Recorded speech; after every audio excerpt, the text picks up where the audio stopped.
Hello and welcome to the C-Suite Hot Seat. My name is Saf Malik, Senior Reporter at Capacity Media. This is the monthly podcast from the Capacity editorial team featuring exclusive interviews with C-Suite executives from across the wider telecoms, tech and ICT landscape. Join us as we talk all things technology, infrastructure, finance and strategy. I'm joined today by Steve Alexander, Senior Vice President and Chief Technology Officer at Ciena. Steve, thank you so much for joining us today. Saf, it's great to be here with you. Steve, jumping straight into the questions, what developments in greening submarine networks do you anticipate in the coming years? Oh, Saf, I think there's going to be a number of them. We've talked in the past about, the improvements that the technologies that we've been bringing into the marketplace have done in terms of reducing cost per bit, power consumption per bit, the rest of it. And that's going to continue, right? So you've seen the change in what an individual submarine cable can carry from, measured in terms of gigabits, decades ago now to multiple terabits and such. And you're going to continue to see improvements in that space. And optical networks, and by extension, submarine networks, they've grown in capacity by an average of 40% a year for the past 40 years. Today's networks are approaching their Shannon limit, which refers to the estimated maximum rate at which they can transmit data reliably. What do you think is the next major advance here? Well, so I think the first thing people have to realize, when people talk about Shannon's limit, is it's an equation, right? It's not a number where a lot of people think of like speed of light. You can only go so fast and then you stop. What Shannon's limit really is an equation that relates signal to noise ratio to capacity. And so if you can continue to improve signal to noise ratio in a given bandwidth, you can continue to improve capacity. Now, you're absolutely right in saying we have gotten very close to this equation. So we're close to the theoretical maximum that you can have for a given bandwidth on the fiber and for a given signal to noise ratio. So the trick then is, okay, how do you get that to be better?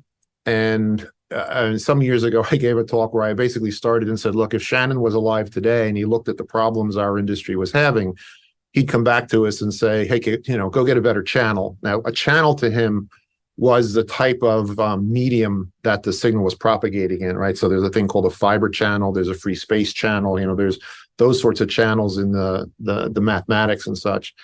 And so, what's the real limitation in an optical communication system today? If it's fiber-based, it's generally the amplifier technology. It's your erbium amplifiers. Another one that is specifically, of interest in long-haul systems and submarine systems is nonlinearities that come about from having, high-intensity light in a silica fiber. And so you say, okay, so how do you make that better? You get broader bandwidth amplifiers, and there's work, at the basic physics level to make amplifiers broader band. There's also work in alternative fibers that in many cases, what people are thinking about are things that actually have hollow cores. So you can actually launch more optical power on the fiber. It's not ready for prime time yet. It's still kind of in the research stage. There's a company that was acquired actually by Microsoft that was making hollow core fibers. But it's very promising. It's a very promising technology as people look to the future of what optical communication systems can offer. In the near term, what people are doing is basically paralleling up the fibers. And, when you go back and you look at Shannon's limit, it has what's called a logarithmic component to it. And then there's a linear component. The logarithmic one is where the signal to noise portion lives. The linear one is where, the bandwidth exists as well as the number of fibers you've got. And so the easiest thing to do these days is you put a lot of cores, cores in a fiber, or you have a lot of different fibers in a cable. And that's the easiest way to get lots more capacity. And just off the back of that, Steve, what kind of technology do you think is enabling us to get more data over subsea routes? Well, the one that has been, the biggest lever for about the last decade was the introduction of coherent detection, right? So that's the digital signal processing that was applied to improve the performance of the systems. And that's going to continue, right? We're basically leveraging all the work that goes on in silicon integrated circuits, smaller and smaller dimensions, higher and higher speed. So that will continue. But you're going to also see continued improvements in optoelectronics, the modulators, the detectors. You're going to see, again, this investigation into other amplifier technologies, different fiber types. There's lots of work that's going to go into, improving what can be done on an individual cable. Interesting, Steve. And I like to kind of break up the interview to ask three hot seat questions. Uh, the first one being, give us three words to describe the current state of the industry. Oh, let's see. I would tell you. So this is specific to the submarine cable business. The optical communications portion of that. I would tell you it's enabling. I would tell you that it is dynamic, and I would tell you it's exciting, because this is the mechanism that interconnects the world, right? And when you see the impact that bringing connectivity to a population, to people who may have never had that kind of capability before, as you close some of these digital divide issues that the world has, it really is remarkable what access to that kind of connectivity can do for folks. So I go back to the enabling, dynamic, and exciting. I definitely agree that it is exciting. It's definitely one of the most exciting industries in telecoms at the moment. The next question would be, what is your favorite and least favorite part of your job? Oh, the favorite part is out with customers, right? Understanding their issues, explaining to them the kind of technologies that we can bring to bear, joint problem solving. I've often talked to my boss, what the CTO does. There's clearly the technology aspect to it, but I also talk about it in terms of talking, traveling, troublemaking, troubleshooting, the occasional tantrum, right? Whatever fits the T, literally. And so I would tell you, it's how I get my compass set, is being out with customers and understanding, what are they trying to accomplish? What problems have they got? How can we help? That to me is the absolute best part of the job. And your least favorite part of the job? Well, probably right now it's the travel to get to the customers, because I kind of got used to the virtual environment that we had during COVID, right? I could spend, so I'm based, East Coast of the US, and I could spend the mornings, over in Europe. I could spend the middle of the day in the Americas, and I could spend the evenings over in Asia Pacific, just on web platforms. I think I've done 4 Pacific Rim trips this year, right? I think I crossed 2 million button seat miles, on United Airlines this year.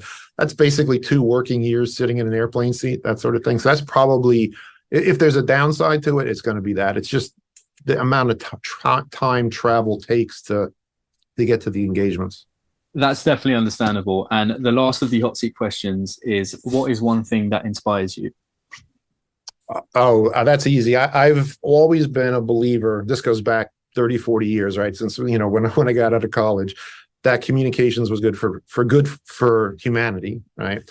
And I've seen now, the benefits, the impact of connectivity and the kinds of technologies we've been able to bring to bear here, right? When I started in this industry on the commercial side, say I'd spent 12 years at labs up at MIT, but when I got into Ciena, for us to do, our first product was 16 channels WDM. So it was the first dense wavelength division multiplexing product in the marketplace.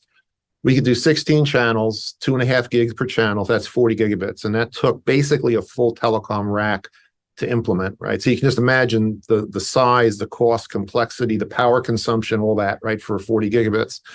So imagine, if you will, 10 of these things lined up, right? That's 400 gigabits. So, you're talking a room full of equipment, all the cost, complexity, power, the rest. Well, fast forward now a couple decades, and the industry's gotten to the point where we can literally put, 400 gigabits in the palm of your hand, right? I mean, that's the dramatic reductions in, cost, power, space, complexity that we've been able to drive. And that, of course, means that kind of capacity can go so many more places, right? Something that fits in the palm of your hand can go a lot more places than, a room full of equipment. So that to me is what the thing that's most inspiring is that, we can really have an impact on, people's lives, how they learn, where they can work, what they can do. That to me that's important. Moving on to kind of the geography of things, in which areas of the world are you seeing the most demand for subsea fiber cables, and what do you think are the main factors driving that demand?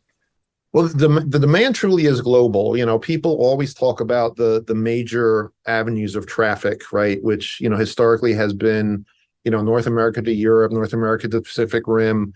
But in reality, it goes everywhere. I mean, these truly are global connections. And what you're finding is, places that have been, underserved. Africa is a great example. Some of the Pacific Islands are great examples.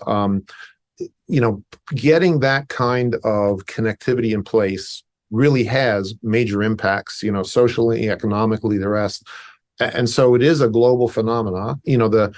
The demands might be a little bit different, right? If you're on a route that's already well served, people are primarily interested in, lowest cost per bit, highest availability, sometimes lowest latency paths. In others where it's, relatively new, I mean, this is a whole new technology for them, right? This is the first time some of these people have access to cloud and data and the rest of it. They're kind of first users of it. And so there's a educational component that goes along with it. In some cases it's national intent from a government that says, look, I know I will be, my population will be better off if they have connectivity. I can have a faster growing industry. I can get into new areas. So you find different motivations in different parts of the world, but it is truly a global phenomenon. And Steve, I heard that you're doing some interesting things with smart subsea cables to equip them with persistent insights into climate change. Could you talk to us a little bit more about that? Yeah, sure. So first, just so everybody under what SMART means, right? Because SMART is a word a lot of people understand is one, it's an acronym in this case. Scientific monitoring and reliable telecommunications is what that SMART specifically knows about. So if you think about what's been going on, right, we have cables all over the world. And if you can then say, okay, are there things we can measure with these cables? Are there other things we can connect to the cables? What can we see, for example? With the advent of coherent detection, right? So you're talking, roughly 2019, 2020 today, back 10, 15 years when it first came out. You look at what is measurable on the actual optical line itself, right? When you do coherent detection, you're using a local oscillator laser to measure the received light. So one laser is measuring another laser. Very precise measurements can be made that way. And you can start to sense things about the oceans. You can, tell polarization of the light, and polarization is very sensitive to mechanical disturbances. It can be affected by temperature, motion, all sorts of things. And so there was some very interesting work that was done, collaboratively with some of the web scalers around things like earthquake detection. Can you tell seismic events? Can you do things in terms of, measuring temperature? There's all sorts of interest in this. It's very, very early days, right? So, and because these things inherently are multinational, right? They cross geopolitical boundaries all over the place. There's always issues with, what the data means, who owns it, who gets to collect it, what do you do with it? But over time, I think a lot of those things will get sorted out. But it really has great potential to provide the capability to, measure what's going on a global basis, as well as provide all the connectivity to the other types of sensors that you may want to be able to connect to. So again, early days, but lots of promise looking forward. And Steve, just finally from me, in an ever-changing industry and an ever-evolving one too, what would you say is the most exciting development to look out for in the next couple of years? Well, specific to the submarine space, it's going to be what we a little bit talked about earlier, right? It's all the additions of fiber cores into the basic cable infrastructure. So whether it's multi-core fiber or very high fiber count cable, that's going to be the way lots of additional bandwidth is created. Now, to go along with this, you have to have improvements in the amplifier technologies and the underwater housings, all the rest of it. So that takes care of kind of the wet plant portion. You look on a dry plant and you're going to say, okay, we're going to be moving from, kind of the 800 gig world to the 1.6 terabit world on an individual wavelength to looking forward to 3.2 terabits in the future. So again, continued improvements in what you can do once the fiber and the cable is, actually installed. And then the other piece to this, I'll go back to it. This is a global phenomenon. It's all about interconnection. Lots more application of the cables for festooning, where you stitch around the shoreline of a country or a continent. Additional routes for connectivity. We still have some very high value routes that are not well protected from a perspective of if a ship drags its anchor and cuts some cables. You'll get some isolation of the different parts of the world that needs to be solved. You want multiple, avenues of connectivity to all the different geographic sites. So, again, I'll go back to the excitement word. I think this is a very exciting time in this industry, and it's a great time to be in it. Completely agree, Steve. Thanks so much for joining us today on the C-Suite Hot Seat. It's been a pleasure. Thank you. And thanks everyone for listening, and stay tuned to www.capacitymedia.com for the latest news, features, and appointments. And you can follow us on LinkedIn and Twitter at Capacity Media.